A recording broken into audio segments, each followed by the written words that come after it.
This is breaking news from the Las Vegas Review-Journal, sponsored by Michael Gaughan's South Point Hotel, Casino, and Spa. I'm here to provide you with an update regarding the officer-involved shooting that occurred on Thursday, February 19th at approximately 8:30 a.m. in the 200 block of Scott Grove Street. This is the second officer-involved shooting of 2026. The purpose of this briefing is to share information that we can release at this stage of the investigation. This remains an active and ongoing investigation, and details may evolve as additional evidence is reviewed. At approximately 7:46 a.m. on Thursday, February 19th, Henderson police officers were dispatched to the 200 block of Scott Grove Street in reference to a domestic disturbance. Prior to officers arriving, dispatch advised the caller reported her ex-boyfriend had recently been released from jail, was threatening to kill her, and was preventing her from leaving the home. The caller further reported that the suspect said he would shoot it out with police if they showed up. Once officers were on scene, they made continuous announcements at the location directing both occupants to exit the residence. The suspect ignored commands to exit the home and was seen by officers pulling the victim back into the home when she tried to escape. The incident was treated as a hostage barricade situation, and SWAT and the crisis negotiation team were activated. A perimeter was set up around the front and back of the home while officers continued giving commands for anyone inside to come out. At one point, the victim was seen exiting through the back door and removing several dogs from inside the residence and returned back inside. The victim later told officers she removed the dogs because the suspect had threatened to boil them.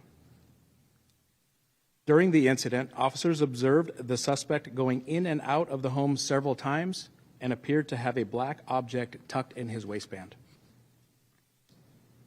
At approximately 8:30 a.m., the victim exited the front door of the home, running in the direction of officers. The suspect was seen following behind her, armed with a knife. Officers on scene instructed the suspect multiple times to drop the knife, which the suspect ignored. The suspect continued to advance towards the victim with the knife. The suspect then reached into his pocket and retrieved an item that resembled a handgun. He pointed the item in the direction of the victim, and this prompted the officers to discharge their firearms. The suspect sustained multiple gunshot wounds as a result. Both Henderson Police and Henderson Fire rendered medical aid. However, the suspect was pronounced deceased on scene. The victim had no apparent injuries and no officers were injured. During the incident, 4 officers discharged their firearms, and a total of 24 rounds were fired. The suspect has been identified as 44-year-old Fabian Leone. The image on screen is from a prior booking photo. The suspect had a lengthy criminal history in both Nevada and California. He had been arrested in Clark County 27 times in the last 12 years. Had the suspect survived, the charges he would have faced include coercion with force, assault with a deadly weapon, domestic battery, violation of a temporary protective order, resist public officer with a deadly weapon, fail to update address as a convicted sex offender, and violation of a suspended sentence. The officers involved in this incident are Officer Lucas Braun, Officer Joseph Dela Cruz, Officer Omar Tehran, and Officer Shane Weber. All 4 officers were equipped with a Colt M4 carbine. All 4 officers are assigned to the North Patrol Division. Officer Braun has been with the Henderson Police Department since 2024. The investigation revealed that he fired 2 rounds. Officer Dela Cruz has been with the Henderson Police Department since 2023. The investigation revealed that he fired 7 rounds. Officer Tehran has been with the Henderson Police Department since 2020. The investigation revealed that he fired 1 round. Officer Weber has been with the Henderson Police Department since 2020. The investigation revealed that he fired 14 rounds. In accordance with department policy, the officers involved have been placed on administrative leave as we conduct a thorough investigation. As part of today's briefing, we will be presenting 911 audio, body-worn camera, and surveillance videos associated with this incident. We will start with a portion of the initial 911 call from the reporting party. He's going to come out from the bedroom, and I cannot be on the phone with you. He will kill me. Okay, does he have any weapons? No, but he said that he would go into a shootout with you guys as you guys came. But he just hurry because I can't get who else? the phone. Hold on, who else is in the house? I have to hang up. He's going to make me hang up. He's coming out. I cannot be on the phone. Don't hang up, He's just gonna leave the line kill me. open. He's gonna Don't kill hang me. up, just leave the line open. Who else is in the house with you? Next is the body-worn camera video from an officer on scene showing the moments leading up to the shooting. At the start of the video, there is no audio due to a brief buffering period while the body camera activates.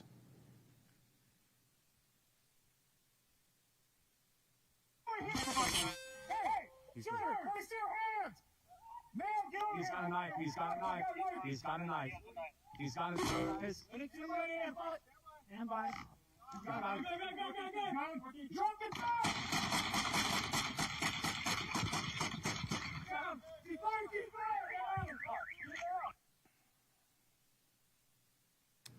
Next is surveillance footage from a nearby home.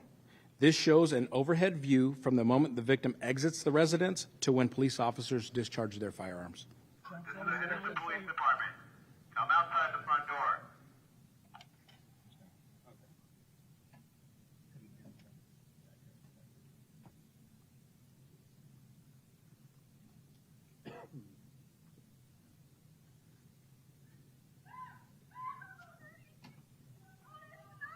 Ma'am, step out! Ma'am, come over here! Come over here! Hey, sir, let me see your hands! Ma'am, get over here! Sir, he's got a knife! He's got a knife. He's got a knife, guys. Let us see your hands! Stand by. He's got a knife. Gun. Drop the gun!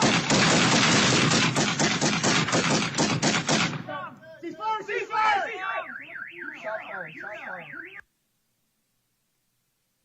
Here are close-up images showing the weapons recovered from the suspect. On the left is a kitchen knife. On the right is an L-shaped metal object that resembles the color and shape of a handgun.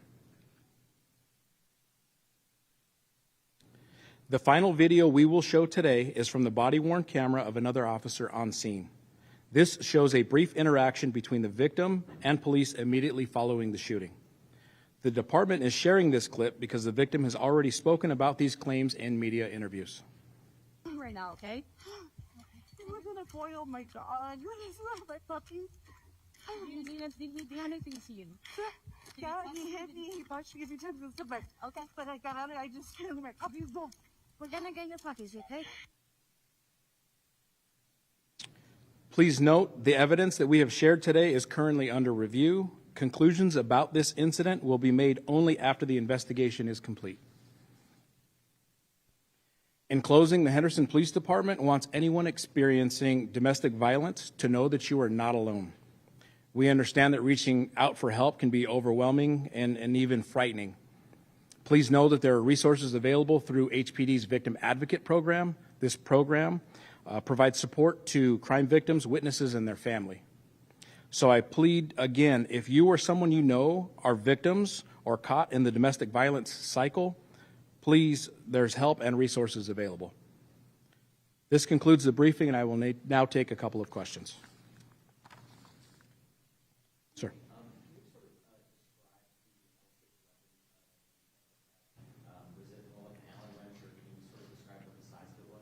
It appeared to be an L-shaped angle iron, approximately the size of a firearm.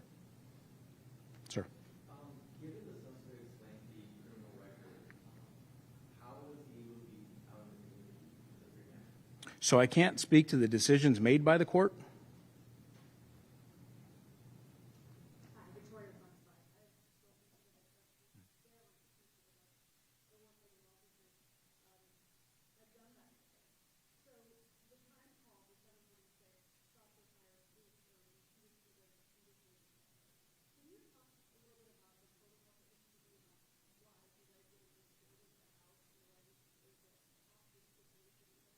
So the police department in our training, in hostage barricade situations, we don't want to prompt the suspect to kill said victim or do anything. We don't want to advance their actions. So based on this and our protocol and policies, we would call, and we did, the SWAT was activated and the crisis negotiation team was activated. So they were en route on this incident.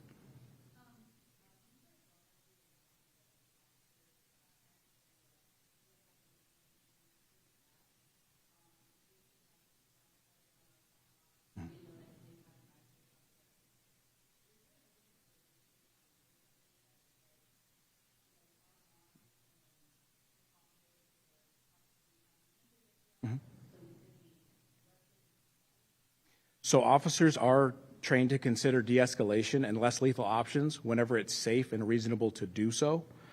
Based on the information available at the time to the officers, including reports that the individual was armed and threatened violence, and based upon officers' observations on scene that the subject possibly had a firearm, officers acted to protect the victim, the community, and themselves. And one more question.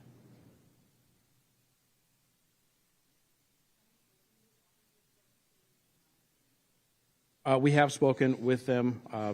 They are doing as well as they can be. So thank you very much. I appreciate your guys' time. You've been watching breaking news from the Las Vegas Review-Journal, sponsored by Michael Gaughan's South Point Hotel.